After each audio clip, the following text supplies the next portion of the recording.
Eu mi-am luat ceva cu fistic. Doar fistic. Doar fistic. Și tu? Ceva cu cafea. Vanilie, cafea și Cum e? spices. Cremoasă, dar nu mă dă pe spate. Ok. Vedem fisticul. Asta e bună. E cremoasă și... Da. Da, e bună.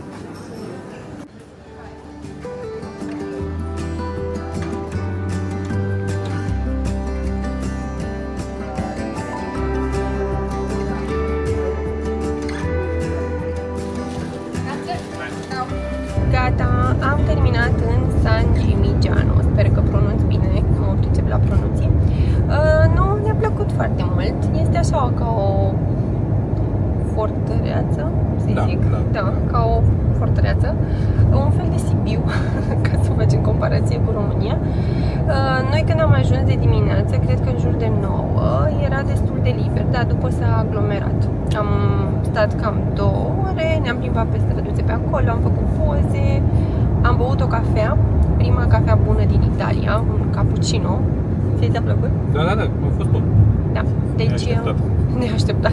În general, nu ne plac cafelele din Italia, dar asta este prima cafea bună. Și am mâncat și o înghețată, care ne-a plăcut. A mea cu fistic a fost mai bună decât a ta. Vanilie, cafea, da. Nu a fost pe gustul meu. Da, dar a mea era bună, din fericire, dar am putut să o mănânc pe toată. Și a fost cât? 3 euro? 3,50 euro. 3,50 cupa, practic. Da. Așa, și acum mergem către Florența și mai avem 38 de minute până acolo. Așa că haideți să vă arătăm și în Florența.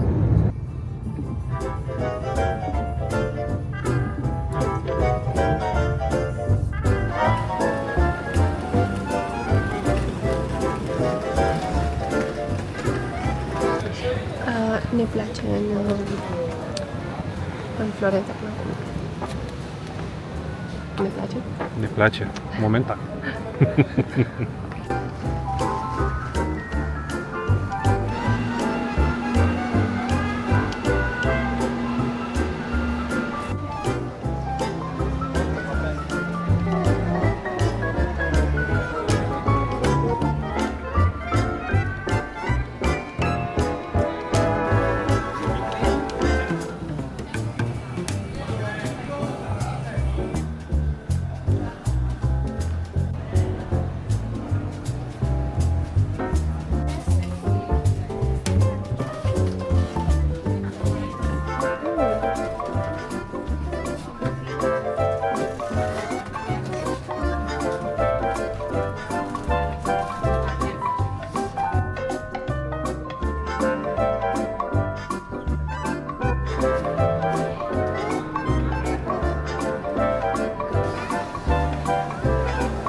Deci ne-am luat un aperol pentru tugău și o bere. Bere fără alcool.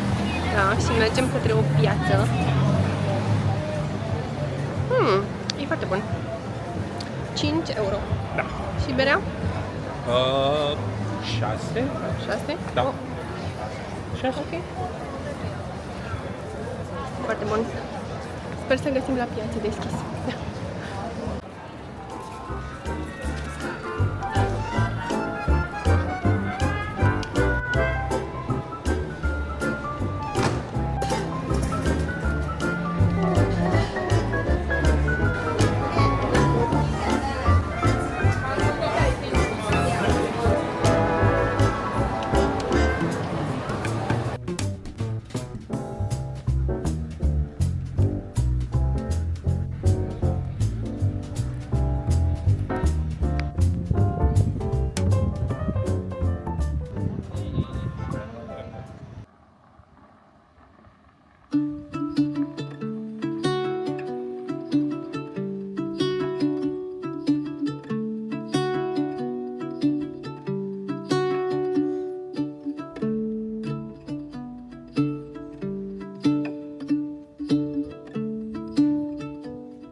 Deci, mă crezi că încerc că suntem la cazare, dar am ieșit în curte.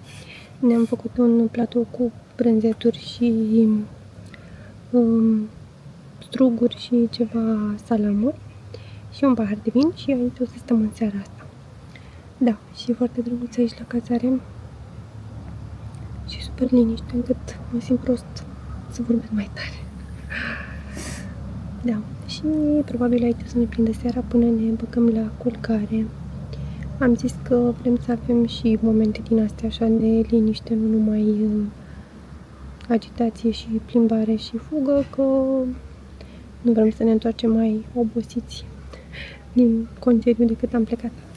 Așa că, da, seara o să ne o petrecem aici în curte. Nu știu dacă v-am spus despre cazare, dar o să vă las numele în descriere și practic noi am luat-o de pe Booking și este super drăguță. Dar o să vă las în descriere.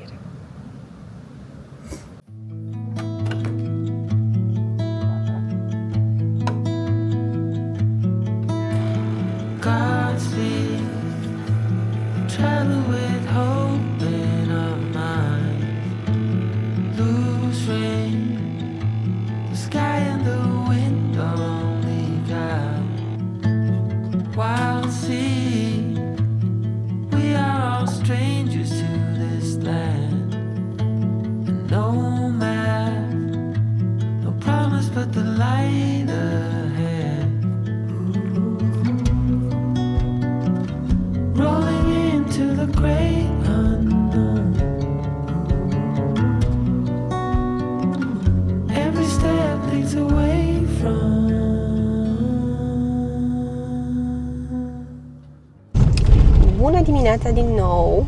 Noi ne-am băut cafeluța și pe astăzi avem planificat să mergem în Pienza, sper că pronunț bine, și în Montepulciano. Iar apoi pe seară o să ieșim la un restaurant, că avem o rezervare, e pe undeva pe lângă Pienza. O să vă arătăm atunci. Așa că acum haideți să mergem către Pienza. Prima dată de la noi, de la cazare, facem 40 de minute, 44 până acolo, dar măcar drumul e drăguț.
Dacă vreți să faceți poze drăguțe, așa se numește locația. Aici e și puteți să și parcați cu mașina. Foarte drăguț.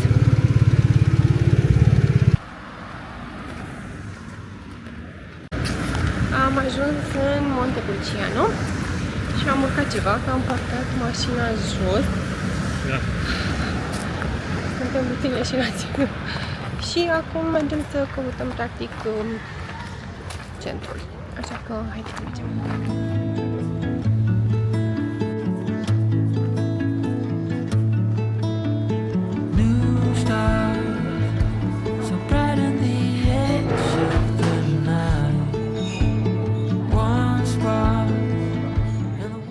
Ne-am relaxat, iar acum o să mergem, avem o rezervare la un restaurant pe lângă Pienza, se numește, cred că o să scriu pe ecran cum se numește, ceva cu podere, o să scriu pe ecran și haideți să mergem să vedem cum e mâncarea, dar mergem și puțin mai înainte, că au și o fermă acolo sau ceva și un magazin și mergem să le vedem, să le analizăm puțin.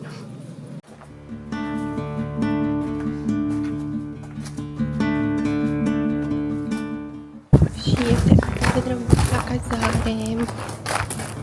și liniște și acum bate vântul și o atmosferă de toamnă dacă nu ar fi cald. Adică, uitați-vă, mi se pare că s-au îngălbenit așa frunzele. Foarte drăguț. Și mașina noastră pe care am dat doar 500 de lei pe câte zile? De luni până sâmbătă. Da, super. Recomandăm. Iar drumul la cazare când ieșim mi se pare foarte drăguț. Cred că vi l-am mai arătat, dar vi-l mai arăt și acum, pentru că e foarte frumos. Hop, mai vine o mașină.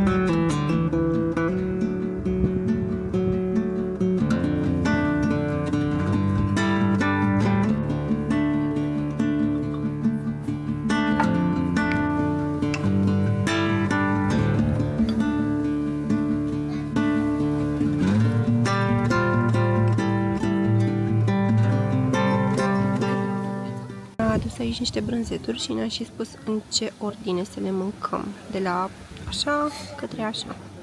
Abia aștept să ajung la asta. Până acum sunt bune. Și cu dulceață de căpșuni, da, și miere, că aparent au și miere aici. Cum e? Eu mi-am luat ceva cu pită, nu știu dacă se aude.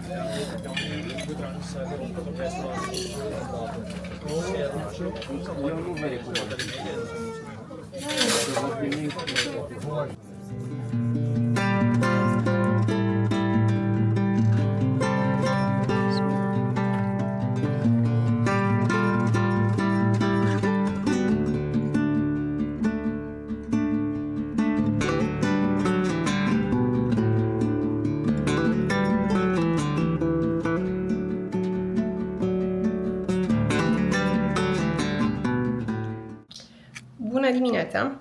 Astăzi este zi de plajă la noi, este ultima zi și am zis că vrem să stăm aici la cazare, să ne relaxăm, să stăm la piscină, au 2 piscine și o să mergem să vedem la care din ele stăm.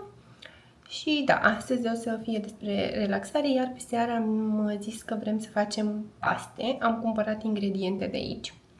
Și am zis că vrem să stăm așa, să facem paste, să bem vin. Deci, da, azi ne dăm pe relaxare. Haideți să vă arăt piscina.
vin aici cu încheierea, pentru că nu am mai apucat să filmez aseară.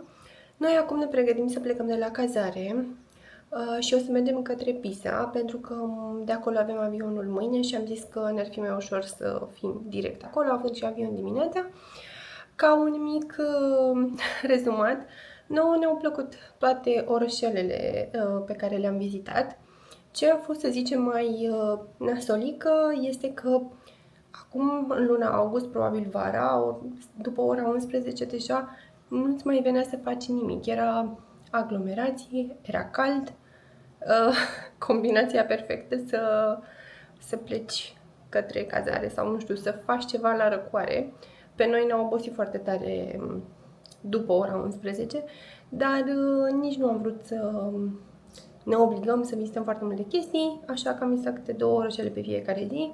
Am fost dimineața de la 9 acolo și am prins și răcoare și liniște. Așa că dacă veniți vara, mai degrabă veniți mai de dimineață ca să apucați să vă plimbați pe răcoare.